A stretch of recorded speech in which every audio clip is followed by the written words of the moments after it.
Finalmente llegamos a la tercera y última parte del seminario. Vamos a hablar sobre la homeostasis del fósforo.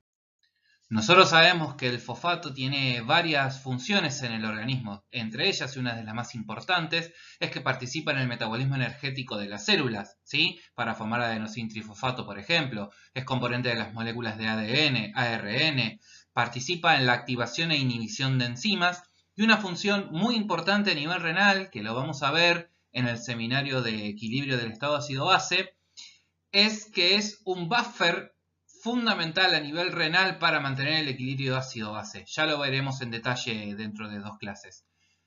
Menos del 1% del fosfato corporal total se encuentra en el líquido extracelular. Y esto también es muy importante, ¿sí? Porque nos da la idea de que el fosfato es un ion que principalmente se va a encontrar en el intracelular. Además de, como ya dijimos antes, en los depósitos del hueso en forma de cristales de hidroxiapatita.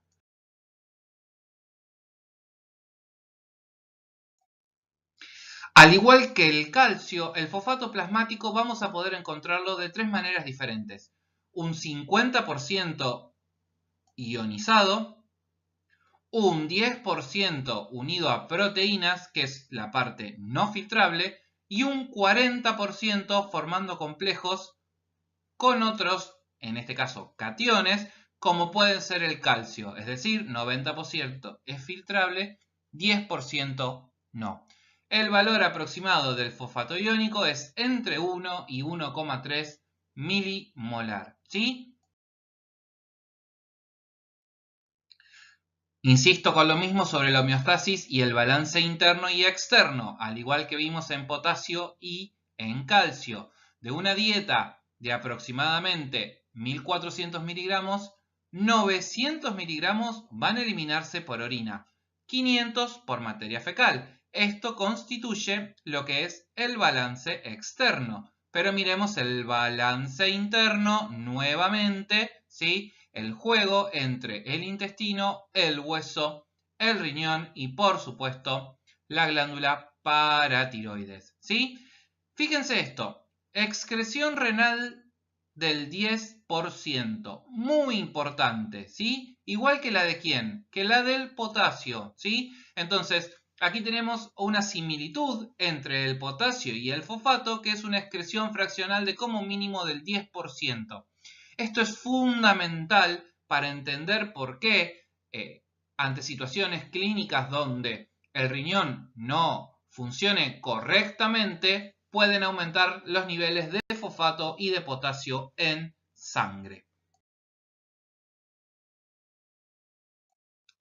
Hablando un poco del manejo renal del fosfato, del 100% del fosfato filtrado, el 80% se va a reabsorber en el túbulo proximal. Ahora vamos a ver por qué mecanismo. Un 10% se va a reabsorber a nivel de la nefrona distal, que no sabemos cómo, ¿sí? Sabemos que es transcelular, pero no conocemos correctamente su mecanismo. Y el 10% va a excretarse manteniendo lo que hablamos antes de una excreción fraccional del 10%. Dijimos que la mayoría del fosfato filtrado se iba a reabsorber en el túbulo proximal. Lo va a hacer por medio de un cotransporte con sodio. Fíjense aquí en el gráfico. Dependiendo si el fosfato se presenta como monoprótico o diprótico, es decir, un fosfato con un hidrógeno o con 2 hidrógenos, es con la cantidad de sodio que se va a reabsorber a este nivel. Si es un fosfato monoprótico, se reabsorbe con 3 sodios. Si es un diprótico, se va a reabsorber por 2. Todo esto luego, a nivel de la membrana vasolateral, también va a ser reabsorbido, pero no sabemos cómo. Importante esto, a pesar de que estamos en el túbulo proximal, no hay reabsorción paracelular de fosfato, ¿sí? Es una característica prácticamente única que tiene este ion, ya que nosotros sabemos que en el túbulo proximal, debido a las características propias del epitelio, predomina la reabsorción paracelular por la transcelular prácticamente en todos los iones. Bueno, esto no ocurre así con el fosfato. No hay reabsorción paracelular. Toda es transcelular por medio de estos cotransportes sodio-fosfato. Lo podemos llamar NAPI.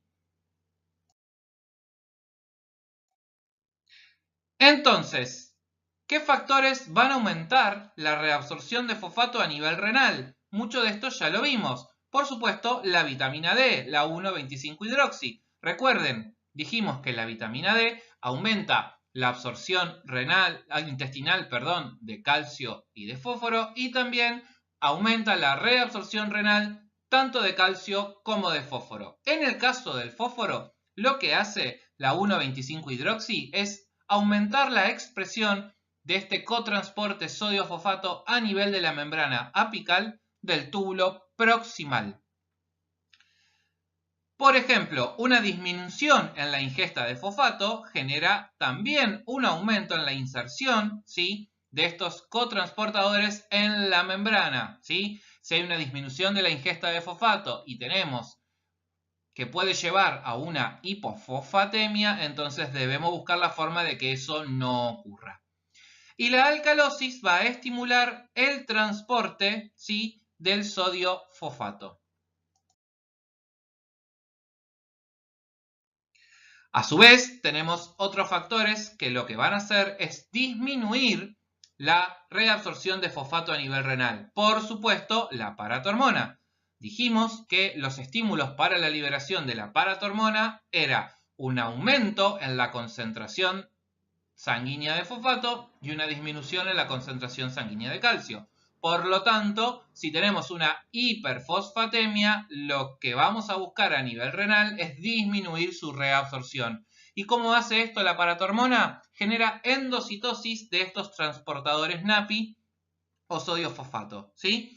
El factor natriurético atrial, hormona que vieron la semana pasada cuando vimos sodio, también va a generar una endocitosis del transportador sodio-fosfato. Obviamente lo va a hacer para disminuir la reabsorción de sodio, pero bueno, como consecuente se disminuye también la de fosfato. El factor de crecimiento fibroelástico 23 genera una endocitosis de este transportador, ahora lo vamos a ver, ¿sí? Una expansión del volumen del líquido extracelular disminuye la reabsorción de sodio y por ende la de fosfato, ¿sí? La acidosis inhibe el transporte de sodio y el fósforo. Eso tiene que ver porque el protón va a competir, ¿sí?, con el sodio para tratar de ingresar junto a la célula del túbulo proximal. Obviamente, una ingesta de fosfato va a disminuir la inserción de estos cotransportadores en la membrana apical. Para ir finalizando, entonces, vamos a hablar del último grupo de hormonas que regulan el metabolismo fosfocálcico, que son las fosfatoninas, ¿sí? Son unas moléculas reguladoras principalmente de la homeostasis del fosfato, pero como consecuencia, ¿sí?, de ello también van a impactar en la regulación del calcio. La más importante y la más destacada es el factor de crecimiento fibroelástico 23. El cual es una fosfatonina que disminuye la reabsorción proximal de fosfato y reduce los niveles de vitamina D activa. Veamos un poquitito de lo que se trata. Este factor de crecimiento fibroelástico 23 es sintetizado y liberado por los osteocitos en respuesta a la hiperfosfatemia, ¿sí? El osteocito es una célula endocrina que tiene una gran variedad de funciones, a diferencia de lo que pensábamos hace unos años, donde creíamos que era una degeneración de los osteoblastos y nada más. Bueno, hoy sabemos que tienen una función endocrina preponderante. Una de ellas es la de sintetizar y liberar este factor de crecimiento fibroelástico 23, ¿sí?, que va a tener efectos a nivel renal, cardíaco y vascular principalmente. Esta hormona puede ser reconocida por diferentes receptores. Fíjense, FGFR1, 2, 3, 4, ¿sí? El que nos importa a nosotros es el FGFR1. Pero para poder ejercer su efecto a nivel renal va a necesitar, ¿sí?, de una sustancia que es la proteína cloto, que ahora vamos a contarle un poquitito cómo funciona.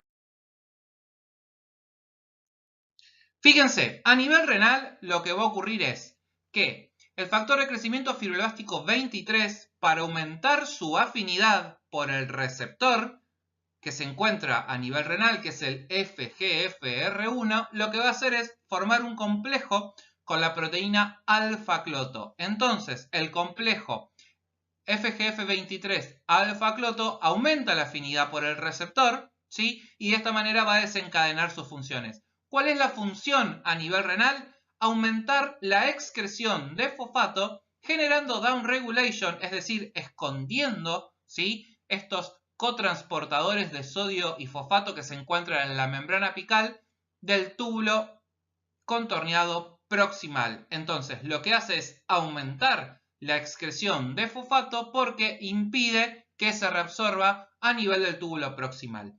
No obstante, además de eso, el factor de crecimiento fibroelástico 23 disminuye la actividad de la enzima alfa-1 hidroxilasa renal. ¿Se acuerdan que dijimos que esta enzima era estimulada por la paratormona y era necesaria para generar la 1-hidroxilación de la vitamina D, que en este momento era una 25 vitamina D, y así formar la 1,25, que es la vitamina D activa? Este factor de crecimiento lo que va a hacer es inhibir a esta enzima, ¿sí?, para disminuir la síntesis de la vitamina D, lo cual es lógico. Dijimos que es una hormona principalmente hiperfosfatúrica e hipofosfatémica. Busca disminuir los niveles de fósforo en sangre. Por lo tanto, qué mejor que no solo impidiendo su reabsorción en el túbulo proximal, sino que inhibiendo a la vitamina D, que va a intentar aumentar su absorción tanto a nivel intestinal como a nivel renal. Aumentaría la reabsorción de sodio al nivel del túbulo contorneado distal. Esto no tiene relación con el fosfato. Solo sepan que al generar un downregulation del sodio fosfato a nivel del túbulo proximal, aumenta la carga distal de sodio en los niveles, justamente a nivel del túbulo colector, ¿sí?, del túbulo distal, perdón, e intentaría aumentar la reabsorción de sodio por el cotransporte sodio-cloro. Por último, para que entiendan un poquitito cómo funciona este complejo sistema entre vitamina D, paratormona y factor de crecimiento fibroelástico 23, hagamos de cuenta que nos encontramos en una situación de hiperfosfatemia, ¿sí? Esta hiperfosfatemia es sensada por un lado por la glándula paratiroides y también por el hueso, ¿sí? La glándula paratiroides va a sensar la hiperfosfatemia, van a aumentar los niveles de paratormona, ¿sí? Y lo que va a generar es un downregulation de sodio fosfato a nivel del túbulo proximal. A su vez, el hueso también va a sensar este aumento en la concentración de fosfato, estimulando la liberación de factor de crecimiento fibroelástico 23 por medio de los osteocitos, quien va a ejercer su efecto a nivel renal al formar el complejo con la proteína cloto, generando nuevamente esta disminución de los cotransportadores sodio-fosfato en la membrana apical e inhibiendo la alfa-1 hidroxilasa renal, disminuyendo así los niveles de vitamina D activa. Bueno, eso es todo. Espero que les haya gustado el seminario y muchas gracias.